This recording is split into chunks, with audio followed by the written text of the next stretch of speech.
कितने लोग तैयार हैं परमेश्वर का वचन को सुनने के लिए? कहो फिर से, मैं तैयार। हालेलुया। कल आपने सुना सुलेमान के बारे में कि कैसे उसका चाल चलन परमेश्वर को भाया, उसके बलिदान परमेश्वर को भाए, और परमेश्वर ने उसके पास पहुंचा ये मांग के, ये बोलते हुए कि जो कुछ तुझे चाहिए मांग और मैं तुझे दूंगा।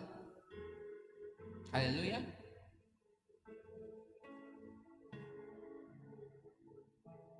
भेंटें भी दो प्रकार की। आप ज्यादा दूर जाने की जरूरत भी नहीं। आप शाऊल की भेंटों को देखोगे और फिर आप सुलेमान की भेंटों को देखोगे, बलिदान को देखोगे। शाऊल ने बलिदान चलाया, परमेश्वर को पसंद नहीं आया। एक बार वो बलिदान के लिए बचा कर ले आया, परमेश्वर की आज्ञा को ना मानकर परमेश्वर ने बोला कि परमेश्वर क्या होमबलि या मेलबलि से पसंद होता है? और वहीं जब आपने भेंटों को चलाया, बलिदानों को चलाया, परमेश्वर से प्रसन्न हुआ, उसके पास आया। हालेलुया। दोनों ने सेम चीज की, लेकिन करने का तरीका अलग था। दाऊद ने एक बार बैलगाड़ी में परमेश्वर के वाचा के संदूक को बुलाना चाहा, जो परमेश्वर के अनुसार सही नहीं था। बड़ी ट्रेजेडी हो गई वहां पे।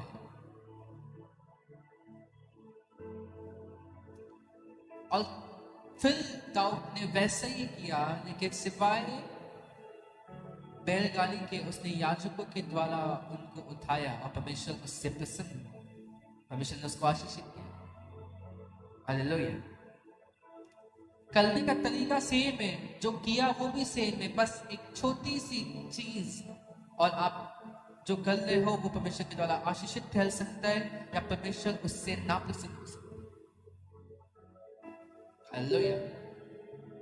जो आप कर रहे हो वही, लेकिन बस एक छोटा सा अंतर, और आप परमेश्वर की दृष्टि में बुरे या अच्छे बनो। हालेलुया। भेंटें चढ़ाई सुलेमान ने, खुदावन प्रसन्न हुआ उससे। शाऊल ने चढ़ाई, वो उससे गुस्सा हुआ, क्योंकि पर वहां बातों को ना माना गया, अनाज्ञाकारी हुई थी। हालेलुया। याद रखो, परमेश्वर सबसे ज्यादा नफरत करता है अनाज्ञाकारिता से, डिसओबीडियंस से, कि आप अनाज्ञाकारी होकर परमेश्वर की बातों को ना मानो। नफरत करता है इस चीज से। हालेलुया। और जहां अनाज्ञाकारिता आती है वहां परमेश्वर के काम कभी नहीं होते, और जहां आज्ञाकारिता होती है वहां आप खुदावन को काम करता हुआ देखते हो, और बड़े छुटकारे को वहां होता हुआ देखते हो। हालेलुया। और ये सिर्फ एक चीज के कारण होता है, एक व्यक्ति का आज्ञाकारी होना या अनाज्ञाकारी होने के कारण। आमीन। तो जब एक व्यक्ति आज्ञाकारी होता है, आप परमेश्वर को उसके साथ साथ देखते हो, आप परमेश्वर को उसके जीवन में काम करता हुआ देखते हो, उसकी मिनिस्ट्री में काम करता हुआ देखते हो, उसकी लाइफ में हर एक चीजों में काम करता हुआ देखते हो। और वही जब आप एक अनाज्ञाकारी व्यक्ति को देखो, आप देखोगे चाहे दुनिया के सामने वो अच्छा दिख रहा हो, लेकिन परमेश्वर से प्रसन्न ना होगा, पीछे आप देखोगे उसका परिणाम। क्योंकि एक टाइम था जब उसके पास अवसर था कि वो परमेश्वर की बातों को माने या अनाज्ञाकारी हो, और उसने अनाज्ञाकारिता को चुना, या फिर उसने उन चीजों को नहीं माना जो परमेश्वर ने उसको दिया था कंप्लीटली। अब शाऊल ने क्या किया? उसने परमेश्वर की बातों को माना तो, लेकिन कंप्लीटली नहीं माना। हालेलुया। जरूरत है एक मसीह को कि जैसा वो आपसे कहे वैसा आप उसको कर सके। एक और जो चीज जिससे परमेश्वर नफरत करता है वो ये कि उसके वचन में से कुछ भी बढ़ाया या घटाया जाए। व्यवस्था की पुस्तक में से एक भी मात्रा ना ऊपर की जाए ना नीचे की जाए। अगर आप देखो सालों के और हजारों ट्रांसलेशन के बाद उसकी मात्रा ऊपर नीचे हुई होगी। बाइबल का मतलब ये है कि उसके अर्थ का मतलब बदल कर बताया जाना।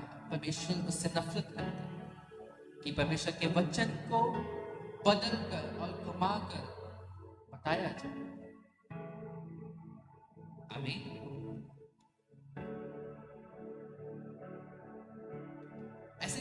ऐसे लोगों से खुदावन कभी प्रसन्न ना हो, क्योंकि वचन को घुमाने का और बदलने का काम शैतान का है। हालेलुया। परमेश्वर की औल के द्वारा, परमेश्वर की औल से दी गई चीजें, परमेश्वर की औल के द्वारा, परमेश्वर की औल से दिया गया कभी वचनों को घुमाता नहीं। खैर, हम अपने टॉपिक पर, आज के वचन पर आएंगे। अनाज्ञाकारिता या आज्ञाकारिता। ऐसे टाइम आ सकता है आपके जीवन के ऊपर जब आपको लगे कि आप परमेश्वर के आज्ञाकारी हो और तब भी आप ना हो। हालेलुया। वरना ऐसा टाइम आपके जीवन के ऊपर आ सकता है जब आपको लगे कि मैं सब सही कर रहा हूं और तब भी आप गलत हो।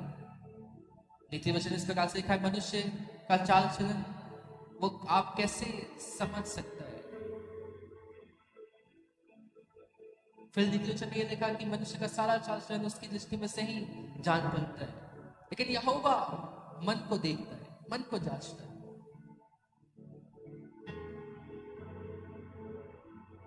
ओबीडियंस, आज्ञाकारिता।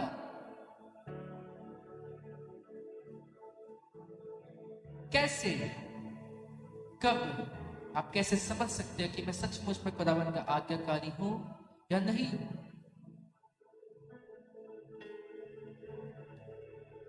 कैसे आप जान पाओ अपनी चाल को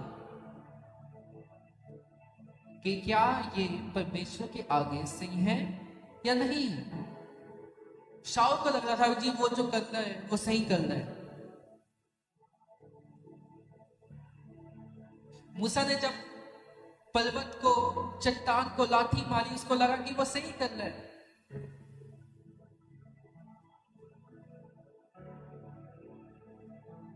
कितने आज समझ रहे हैं? ऐसी भी चीजें हैं जो शायद आपको लगे कि सही है और तब भी वो सही ना हो।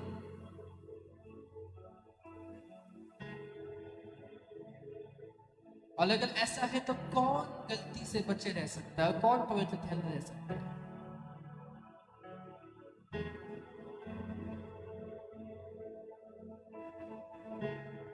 हमने इस गीत को गाया, सब कुछ होता है लहू जब धोता है, उसके लहू में वो ताकत है, वो सब कुछ कर सकने की ताकत है, हरे पापों को मिटाने की ताकत इसमें। लेकिन मनुष्य अपने चाल चलन को कैसे समझे, या कैसे समझे कि इस चीज से परमेश्वर मुझसे प्रसन्न है या नहीं? और एक ऐसा व्यक्ति जो खुदावन के लेकर सेंसिटिव नहीं है, वो कभी इस चीज को नहीं समझ पाएगा अपने जीवन में। ऐसे लोग जिनका विवेक मर चुका है, वो कभी नहीं समझ पाएंगे इस बात को। लेकिन अगर आज आपका विवेक जागा हुआ है, अगर आज आप सचमुच आत्मा को लेकर संवेदनशील या फिर सेंसिटिव हो, तो आपको समझ में आएगा कि आपकी एक एक चीजों को करने के द्वारा परमेश्वर कैसे आपके लिए रास्तों को खोलता है या बंद करता है। कि आपकी एक एक काम जो आप कर रहे हो, ये खुदावन को पसंद आ रहा है, वो आपके लिए फ्यूचर में रास्तों को खोल रहा है, या ये जो आप कर रहे हो ये सही नहीं है। जरूरत क्या है कि मसीह परमेश्वर के मर्म को, उसके दिल को, उसकी थिंकिंग को वो समझ सके। और ये तब होता है जब आप उसके सामने बैठते हो और वचनों के साथ और परमेश्वर के साथ समय को गुजारते हो। आमीन। क्योंकि परमेश्वर आपको जानने वाला खुद है, He knows about you। लेकिन आप कितना खुदावन को आज जानते हैं? क्या आपको मालूम है कि आप जो जहां से आप मुझे देख रहे हो, अपने घर पर, अपने जॉब से, अपने बिजनेस से, क्या आज आपको मालूम है जो आप अभी कर रहे हो क्या वो सही है या नहीं?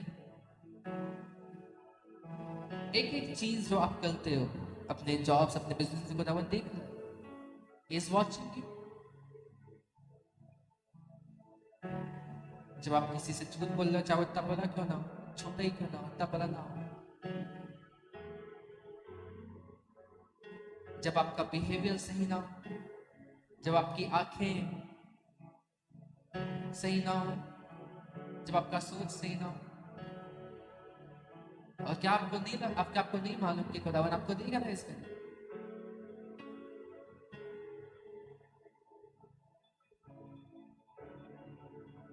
हालेलुया। कितने आज मैं इस बात को समझ पा रहे हैं? मनुष्य का चाल चलन, और शायद आप घर जब जाओ आज ऑफिस से, अपने काम से, हाँ, आपको लगे कि मैं आज कुछ नहीं किया, आज मैं एकदम सही हूं, लेकिन परमेश्वर ने एक एक चीजों को देखा है जो सही नहीं। Everything is right but something is wrong. इसका मतलब एवरीथिंग इज रॉन्ग, क्योंकि वो आपके विवेक को, आपके दिल को देखने वाला होता है। क्या जब आप ऐसी चीजों को करो जो परमेश्वर की दृष्टि में सही नहीं है, क्या आपको मालूम है कि आपका विवेक आपको चिल्ला रहा है या आपको ऊंची आवाज से आपको पुकार रहा है कि ये बेटा, ये बेटी सुन, ये सही नहीं, खुदावन को पसंद नहीं आया? क्या आपके साथ ये होता है अपने कामों पर? जब आप नशे के लिए जाओ या फिर अपने दोस्तों के साथ बैठो और ऐसी बातें करो जो आपने नहीं करी, जब आप नशों के लिए जाओ, जब आप अपने हस्बैंड, अपनी वाइफ अपने हस्बैंड वो किस प्रकार से बातें करें, किस प्रकार से देखें, किस प्रकार से सोचें, क्या खुदा आपको नहीं देख रहा? जो आप मन में सोच रहे, जो आप विचार कर रहे, इज ही नॉट वॉचिंग? वो देख रहा है। और जब परमेश्वर, मैं आपको फिर बता रहा हूं कि आप आज फास्ट रख सकते हो, हर हफ्ते फास्ट आप रख सकते हो, फ्राइडे सैटरडे, लेकिन अगर आज आप इन चीजों को ना समझो, आपके फास्ट, आपका चल जाना वो कोई मतलब का नहीं।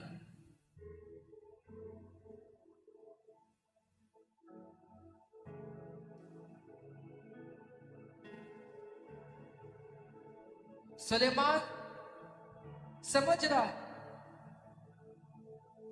शाऊल को लग रहा है कि वो सही कर रहा है, लेकिन वो नहीं कर रहा। बाइबल यीशु मसीह इस बात का दृष्टांत देते हुए बताते हैं अपने चेलों को, एक धर्मी प्रार्थना करने गया यहूदी, सर उठाकर वो प्रार्थना करने लगा। हाँ, अब अगर आपको यहूदी कस्टम नहीं मालूम, प्रार्थना की जाती थी, लड़के भी उस टाइम पे सरों को थाक कर, सरों जो झुका कर अदब के साथ प्रार्थना को किया करते थे। वो सर उठा के प्रार्थना, सर उठा के प्रार्थना करने का मतलब क्या है?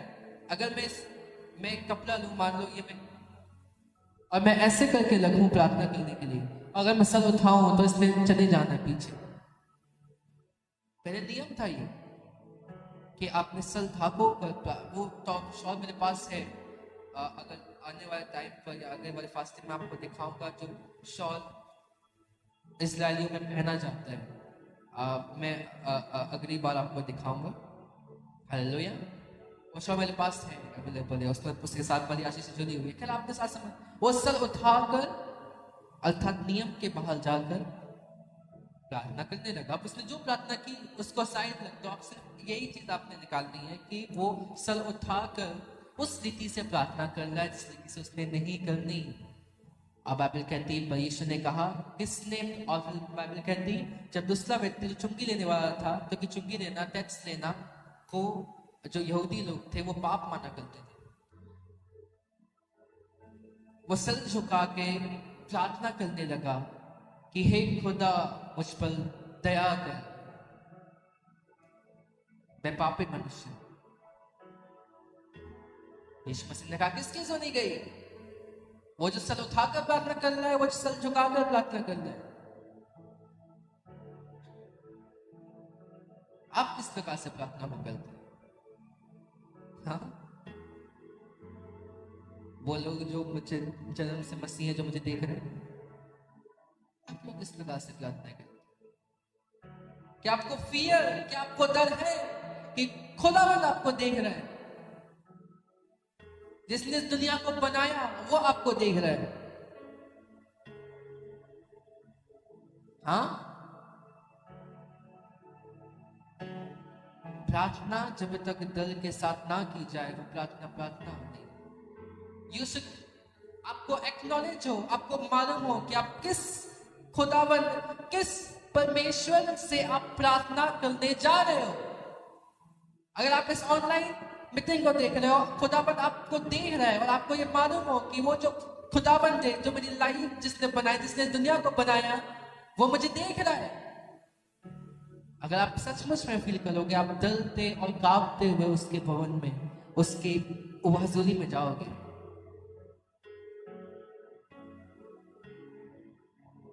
वरना आज के मसीहों की भी हालत उसी यहूदी व्यक्ति जैसी होगी, जो उठा के प्रार्थना करे, खुदावन मेरी लाइफ सही है, देख मैं फास्टिंग भी कर रहा हूँ, मैं प्रार्थना कर रहा हूँ, मैं भेंटे भी दे रहा हूँ।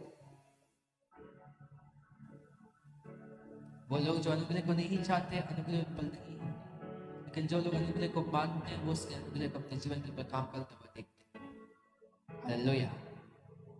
कितने आज समझ रहे? तो आज जब सर उठा के प्रार्थना करने वाले हो, सर झुका के प्रार्थना करने वाले लोग, क्या आप डरते कांपते हुए प्रार्थना में जा रहे हो? या आपको लग रहा है कि कोई बात नहीं, कल रोज की बात है, आज भी करते हैं? डरते और कांपते हुए उसके सामने जाओ। आपका स्थान, आपका दिल कैसा है खुदावंद के आगे? हालेलुया। और सब कुछ राइट है, लेकिन यीशु ने जब बताया, उन्होंने बोला देखो, प्रार्थनाओं को छोड़ो, सिर्फ एक चीज को देखो कि यहूदी ने कैसे प्रार्थना की और चुंगी लेने वाले ने कैसे प्रार्थना की। और सुनी किसकी की? चुंगी लेने वाले, क्योंकि वो नियमों का पालन करते हुए प्रार्थना कर। आप विश्वास के साथ प्रार्थना कर रहे, आप कैसे प्रार्थना करते हैं? या फिर कहते हैं, अगर आप ये जो कि काम उसका बार बार अध्याय निकालो, ऐसे लिखा कि पतरस को बंदी गृह में डाल दिया गया और सारी कलीसिया उसके लिए लोग आके प्रार्थना करने लगे। ऐसा हुआ, स्वर्गदूत पतरस के पास आया, उसकी जंजीरें खुल गई, उस स्वर्गदूत ने उसको उठाया और वो उसको बाहर तक ले गया। जब पतरस को होश आया कि सपना नहीं है, दर्शन नहीं है, सचमुच में खुदा ने मुझे बचा लिया, वो उसी जगह पर गया जहां उसका मालूम था कि मेरा चर्च मेरे लिए प्रार्थना कर रहा है। जब लूदा नामक एक सेविका आई, इसलिए आई क्योंकि उसको लगा कि कोई पुकार रहा है, जाके देखी, और जब उसने पास जाई और ध्यान से सुना, उसने यही सुना कि पतरस बाहर है। उसकी आवाज उसने सुनी, देखा भी नहीं, और जाके बोलने लगे कि पतरस आ गया। और लोगों ने उसका विश्वास ना किया। आप देखो, एक बड़ी मंडली में से, प्रार्थना करने वाले विश्वासी मंडली में से कितने ही लोग होंगे जितनों को ये विश्वास था कि सचमुच में ऐसा हो सकता है। क्योंकि प्रार्थना का विषय अलग होता है कि परमेश्वर तू राजा के मन को बदल दे, कल वो आए और ऐसा कर दे। अब लोगों ने नहीं सोचा कि खुदावंद ऐसा भी कुछ कर सकता है, लेकिन लूदा को विश्वास था, और शायद उसके साथ एक दो लोग और भी हों, या शायद वो अकेली हो, जिसको सचमुच में ये विश्वास था कि जो खुदावंद हमारा है वो सब कुछ कर सकने की ताकत लगता है। अगर आज प्रार्थना करूं, अभी पतरस आएगा, खुदावंद उसको छुड़ाए, और वैसा ही हुआ। हालेलुया। अब आपको क्या लगता है, किसकी प्रार्थना सुनी गई? जिसने प्रार्थना किया कि पतरस आना चाहिए, पतरस आ सकता है, मुझे सचमुच में विश्वास है कि वो परमेश्वर उसको आज ही ला सकता है बुला के। हाँ, बाकी कुछ फॉर्मेलिटीज के लिए वहां हो, चलो समझ जाने, आज हम भी चलते हैं, प्रार्थना को करेंगे। हाँ, कुछ लोग ने प्लान बना लिखा हो कि परमेश्वर तू ऐसा ऐसा ऐसा करना कि तू परमेश्वर काम हो जाए, तो ऐसा ऐसा ऐसा करना ताकि पतरस छूट जाए। बाकी बैठे हुए कि सच्चे विश्वास के साथ कौन किया? जिसको मालूम था कि परमेश्वर काम कर सकने वाला खुदा, जिसमें ताकत है, जिसने इस दुनिया को बनाया, उसके लिए कुछ भी असंभव नहीं। और आपको क्या लगता है किसकी प्रार्थना सुनी गई? जिसने विश्वास किया। हालेलुया। आज का दिन, ये समय याद रखो कि खुदावंद परमेश्वर आपके जीवन से क्या कह रहे हैं।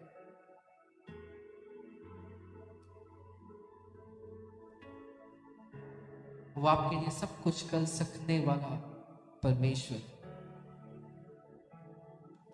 वो आपके रास्तों खोलने वाला परमेश्वर। बस आप किस तरीके से उसके सामने जा रहे हो, आप किस तरीके से अपने जीवन को व्यतीत करते हैं। जब आप जॉब, अपने बिजनेस, अपने कामों पर हो, अपने घरों पर हो, अपने फोन्स पर हो, आप क्या कर रहे हो? What are you doing? Hallelujah. और वो आपके लिए हर एक दरवाजों को खोल देगा आज से, प्रभु यीशु मसीह के नाम से। अपने हाथों को उठाओ, उसे धन्यवाद करो आज के समय के लिए।